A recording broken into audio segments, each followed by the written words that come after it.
नमस्कार, this is Arun from UPSC classes. और आज मैं बात करने वाला हूँ एक नए चर्चित टॉपिक के बारे में जो कि एग्ज़ाम में आएंगे, क्वेश्चन जिनसे रिलेटेड आएंगे, चाहे वो यूपीएससी हो, एसएससी हो या देश के पॉलिटिकल कवरेज में। ये बहुत ही ज़्यादा चर्चित विषय है। हम बात करने वाले हैं one nation one election policy के बारे में, यानी एक देश एक चुनाव प्रस्ताव के बारे में। वन नेशन वन इलेक्शन के फायदे क्या हैं या नुकसान क्या हैं, उससे पहले हमें ये जानना चाहिए कि one nation one election policy है क्या। देखिए, जैसा कि आप लोग जानते हैं कि मैं यूपीएससी टॉपिक पर या फिर एजुकेशनल टॉपिक पर ही वीडियो बनाता हूँ, तो ये एग्जाम में बहुत इंपॉर्टेंट है। फिलहाल के एग्जाम में आने वाला क्वेश्चन, चाहे वो 12th लेवल पे पॉलिटिकल साइंस या ह्यूमैनिटीज के सब्जेक्ट्स में या फिर जनरल नॉलेज और जनरल स्टडी के पर्पज से भी आप इसको पढ़ सकते हैं, जान सकते हैं। और उसके साथ साथ जितने भी एस्पिरेंट्स हैं, चाहे SSC aspirant, CGL aspirant, UPSC aspirant और स्टेट पीसीएस वाले स्टूडेंट भी इसको अच्छे से जाने, सुने। और अब तक जिन लोगों ने चैनल को सब्सक्राइब नहीं किया है वो सब्सक्राइब करें और ज़्यादा से ज़्यादा लोगों में शेयर भी करें। तो चलिए, ज़्यादा लेट ना करते हुए हम जानेंगे कि क्या चीज़ है one nation one election policy. देखिए, वन नेशन वन इलेक्शन के अनुसार सबसे पहले तो मोदी गवर्नमेंट ने 18 सितंबर से 23 सितंबर तक एक विशेष सत्र बुलाया है, पार्लियामेंट में। हालांकि यह विशेष सत्र बुलाने पर विपक्ष इस बात से खफा है और अलग अलग तरीके के कयास लगाने जाने लगे हैं विपक्ष के थ्रू। और इन्हीं कयासों में से सबसे ज़्यादा चर्चा है एक देश एक चुनाव बिल पर, यानी कि one nation one election policy पर सबसे ज़्यादा चर्चा हो रही है, कयास और अटकलें लगाई जा रही हैं।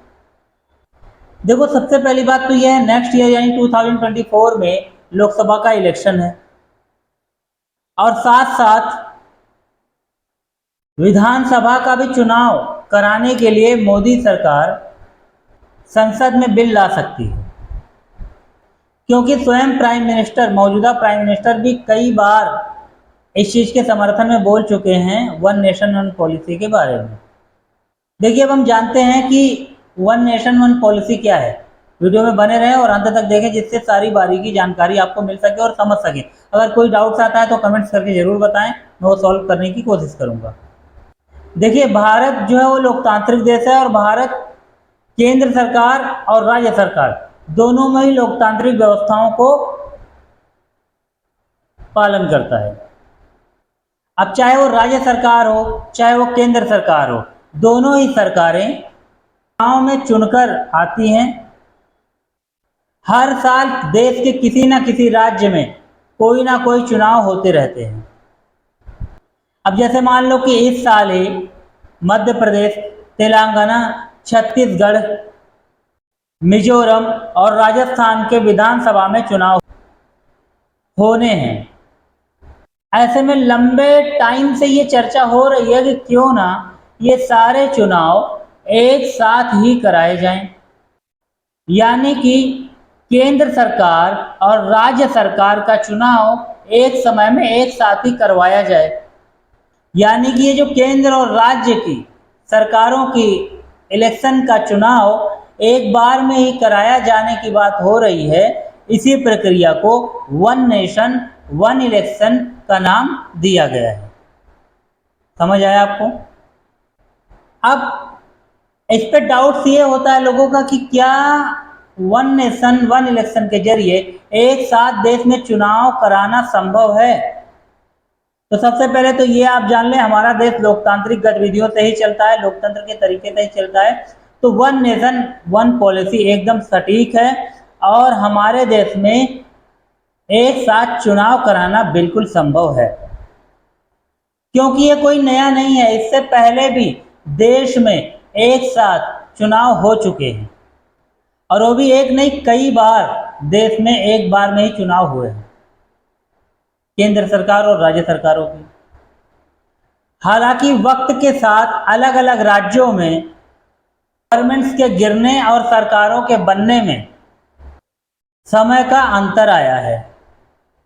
मैं बताना चाहूँगा कि जब भारत में पहला आम चुनाव हुआ 1951-52 के दौरान, तब विधानसभा चुनाव और लोकसभा चुनाव दोनों ही एक साथ कराए गए थे।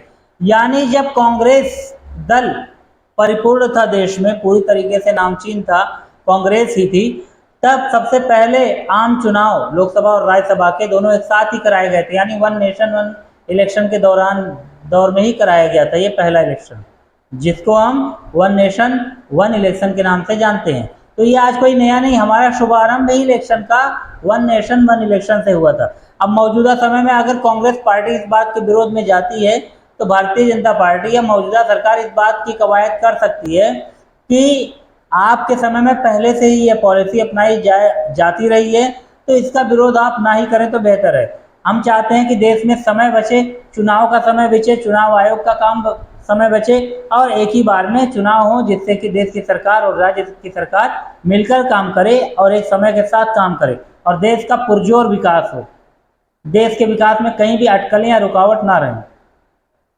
तो विधानसभा और लोकसभा के चुनाव 1951-52 में फर्स्ट टाइम ही वन नेशन वन इलेक्शन के अनुसार हुआ और इसके बाद भी सभी सरकारों ने अपना कार्यकाल पूरा किया गया।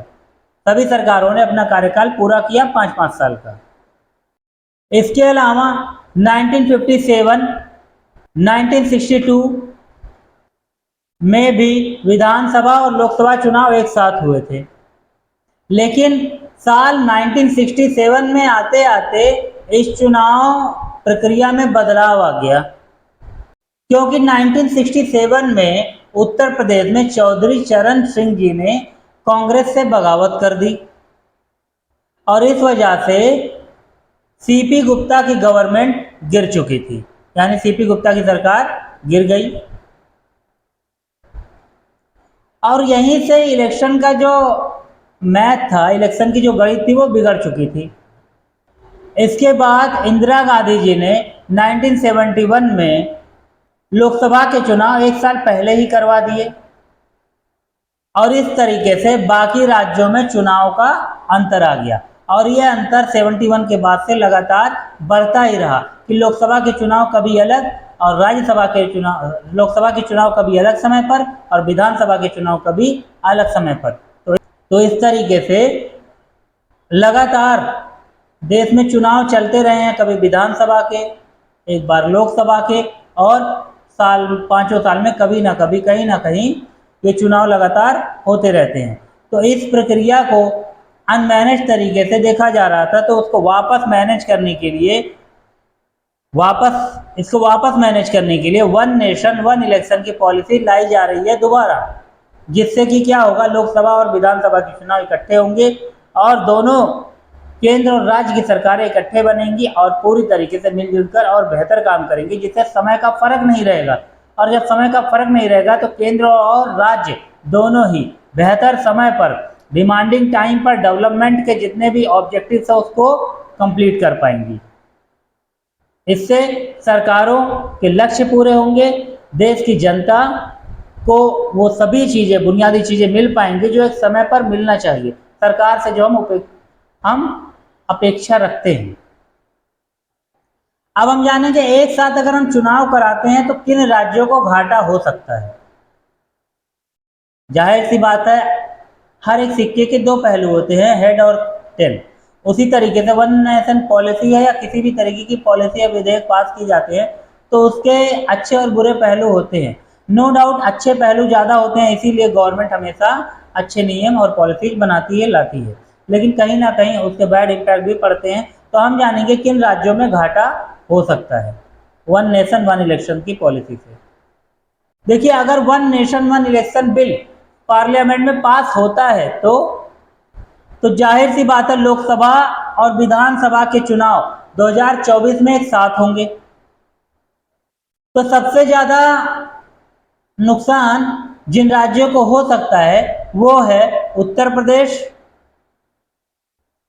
हिमाचल प्रदेश, कर्नाटक, पंजाब, गुजरात और गोवा। मतलब इन राज्यों में तय समय से पहले ही दोबारा चुनाव होंगे। इससे उन सरकारों को, उन राज्यों को नुकसान हो सकता है।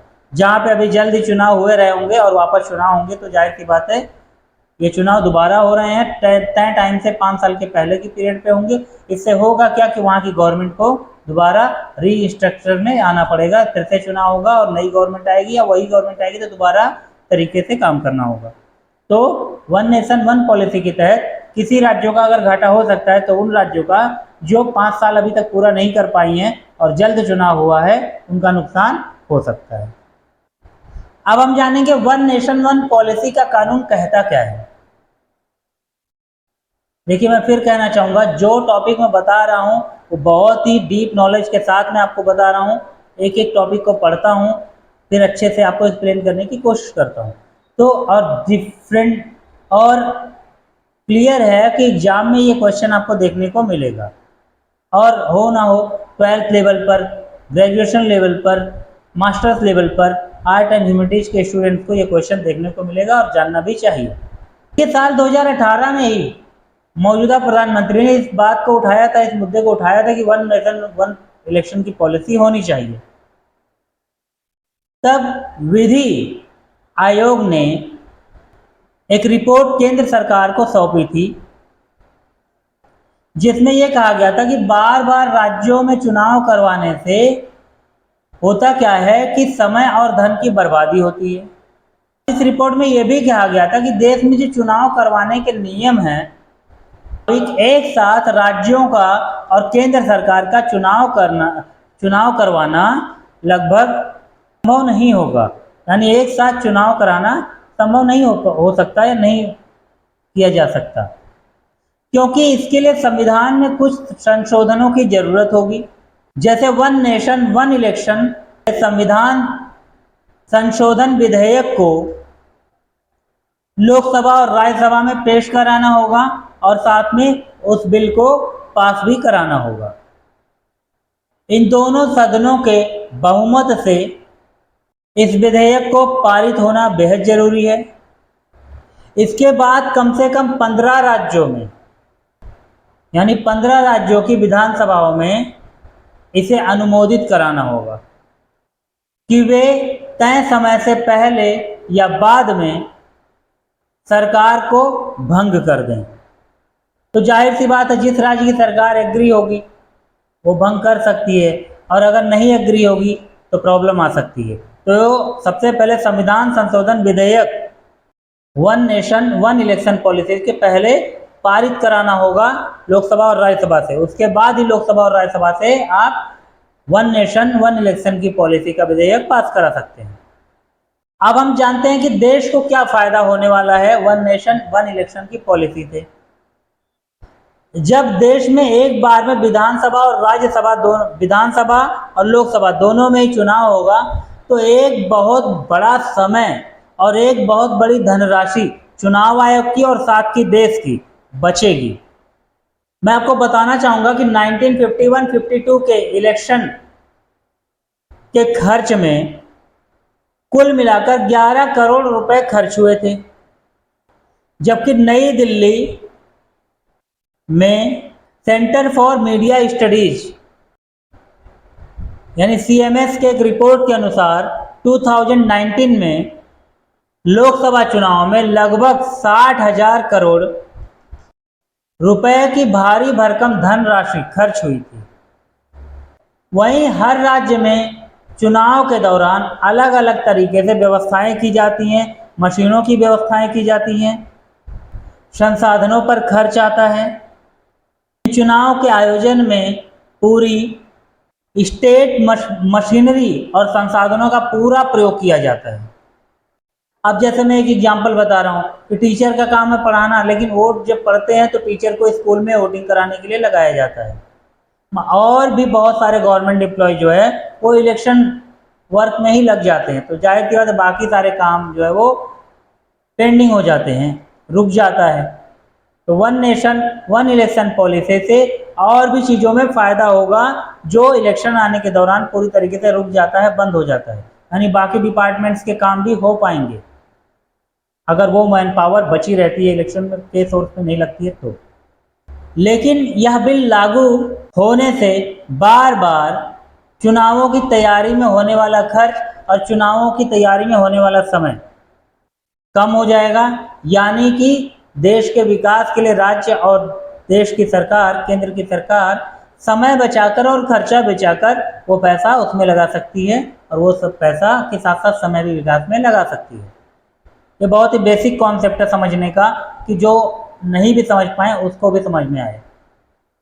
एक बार चुनाव होने से देश के अलग अलग हिस्सों में चुनाव के मद्देनजर बार बार आदर्श आचार संहिता नहीं लागू करनी पड़ेगी। इससे होगा क्या, प्राइवेट एम्प्लॉय या प्राइवेट बिजनेसमैन अपना काम बखूबी कर पाएंगे, उन पर कोई भी दबाव नहीं रहेगा सरकारी संस्थाओं का या नगर पालिका की संस्थाओं का, जिससे कि वो प्रचार कर पाएँ, अपना प्रचार करने में दिक्कत हो। उनकी गाड़ियों को ऑक्यूपाइड कर लिया जाता है गवर्नमेंट द्वारा चुनाव कार्यों में। क्या ऐसी बहुत सारी सुविधाएं और संसाधन हैं जो निजी तौर के लोगों से भी सरकार को लेना पड़ता है, तो वो सरकार लेना बंद कर देगी। अलग अलग टाइम पर एक ही बार यूज करेगी, इस्तेमाल करेगी, फिर बाकी अपना जनता काम कर सकती है, व्यापार कर सकती है और पूरे आज़ादी के साथ काम कर सकती है। इससे क्या होगा, जनता को राहत मिलेगी, व्यापारियों को राहत मिलेगी, प्रोफेशनल लोगों को राहत मिलेगी, लोग अपना काम, एडवर्टाइजिंग का काम और भी बहुत सारी चीज़ें कर सकते हैं। और इस तरीके से देश के हर एक राज्यों में अलग अलग तरीके से चल रही सभी प्रकार की सरकारी सुविधाओं और योजनाओं का लाभ लगातार मिलता रहेगा जनता को, और बार बार चुनाव के चक्कर में किसी भी तरीके का सरकारी काम बंद नहीं होगा और जनता लाभान्वित होगी। तो आशा करता हूं आपको ये पॉइंट समझ में आए होंगे। एग्जाम की तैयारी के बेस से इसको जरूर समझे और जितने भी जागरूक नागरिक हैं इसको भी समझे, नहीं तो वन नेशन और वन इलेक्शन की पॉलिसी में भी आपको अच्छा और बुरा दिखने लगे। ये पॉलिटिक्स है, इसमें अच्छाई बुराई दिखाते हैं लोग, लेकिन आपको स्टडी के पर्पज से सारी चीज़ें जाननी चाहिए, जिससे कि one nation one election policy को आप अच्छे तरीके से जान सकें और बार बार चुनाव की ठोकर आप पर ना मारी जाए। जनता पर बार बार चुनाव लादने का मतलब भी होता है विकास का अवरोध करना। तो जनता इस बात को समझे और पूरी तरीके से अपनी सरकार को, अपने देश को समर्थन दे one nation one election policy के बारे में। आप विपक्ष की भूमिका तब तक देखें जब विपक्ष किसी बात का जायज तरीके से विरोध करता हो, लेकिन विपक्ष अगर अच्छी चीज़ों के लिए विरोध कर रहा है या बुरी चीज़ों के लिए विरोध कर रहा है, तय करना आपका काम है, उनकी बातों में ना आए, अच्छी तरीके से स्टडी करें जिससे आपको हर चीज़ पता रहे, हर फैक्ट पता रहे। तो one nation one election policy भी आपको जानने वाली ऐसी ही चीज थी। आशा करता हूँ ये पॉइंट्स आपको समझ आए होंगे, अच्छे लगा होगा। ऐसे और टॉपिक के लिए हमारी वीडियो में बने रहें। मिलते हैं नए वीडियो में नए टॉपिक के साथ। जय हिंद, जय भारत।